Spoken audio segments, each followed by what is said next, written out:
नमस्कार, मैं हर्ष चौधरी और आप देख रहे हैं राष्ट्रवाणी। तो आइए बात करते हैं आज के मुख्य समाचार में देश भर की तमाम बड़ी खबरों पर नजर डालते हैं। पहले आप हमें कमेंट में जरूर बताएं कि आप ये वीडियो कहां से देख रहे हैं। अगर आपने अभी तक इस वीडियो को लाइक नहीं किया तो लाइक करके चैनल को सब्सक्राइब जरूर करें। आज देश के उत्तर भाग में ठंड की लहर ने असर दिखाया है। खासकर दिल्ली, एनसीआर, पंजाब, हरियाणा, उत्तर प्रदेश में न्यूनतम तापमान रिकॉर्ड गिरा है। आईएमडी ने घने कोहरे के चलते सड़क, रेल और हवाई यातायात पर असर होने की चेतावनी दी है। यात्रियों को कई रूट्स पर देरी और चुनौती का सामना करना पड़ रहा है। आज भारतीय शेयर बाजार में भारी गिरावट दर्ज की गई। सेंसेक्स और निफ्टी दोनों प्रमुख सूचकांक में बड़ा नुकसान हुआ है। वजह के तौर पर वैश्विक टैरिफ चिंताएं और विदेशी निवेशकों के निकासी रुझान रही। निवेशकों ने दिन भर उतार चढ़ाव देखा और बाजार जलेस को एक एल के एक पार्ट कमजोर रुझान के साथ बंद हुआ। BSE सेंसेक्स आज 400 से अधिक अंक गिरा, जबकि निफ्टी 50-26 शून्य के नीचे कारोबार करता रहा।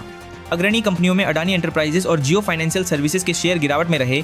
वहीं ITC जैसे कुछ शेयरों ने मामूली बढ़त दर्ज की। विश्लेषकों ने बाजार में आज निवेश के लिए कुछ स्टॉक सुझाए हैं। इसमें ABB, फोर्टिस, पेट्रोनेट, LNG जैसे कॉर्पोरेट शामिल हैं, जिनके फंडामेंटल्स आज निवेशकों के ध्यान में रहे। आज चांदी की कीमतों में फिसलन देखी गई।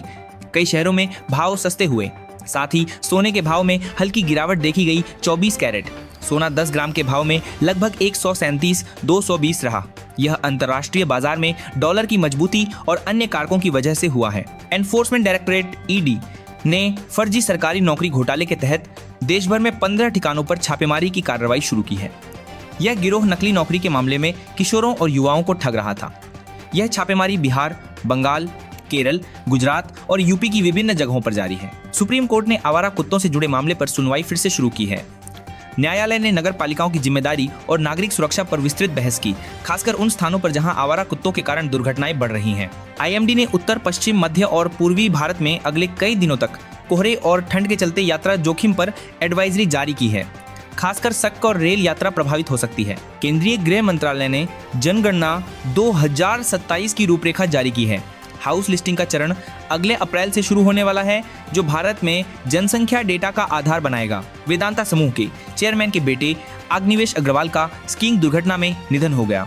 यह दुखद समाचार उद्योग जगत और देश भर में साझा किया जा रहा है। पूरे बाजार में दैनिक निवेश सलाह में निवेश विशेषज्ञों ने बैंकिंग शेयरों और कंज्यूमर ड्यूरेबल्स पर फोकस करने की सलाह दी है। आर्थिक संकेतकों में उतार चढ़ाव जारी है, जिससे जोखिम और अवसर दोनों प्रदर्शित हो रहे हैं।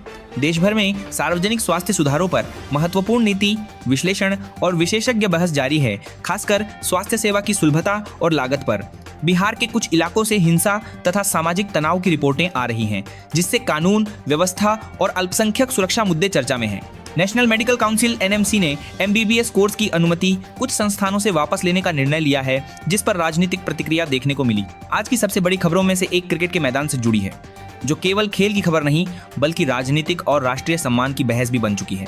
जैसा कि आपने सुना, बांग्लादेश के खेल मंत्री ने ऐलान किया है कि उनकी क्रिकेट टीम भारत में होने वाले 2026 T20 विश्व कप के मैच नहीं खेलेगी।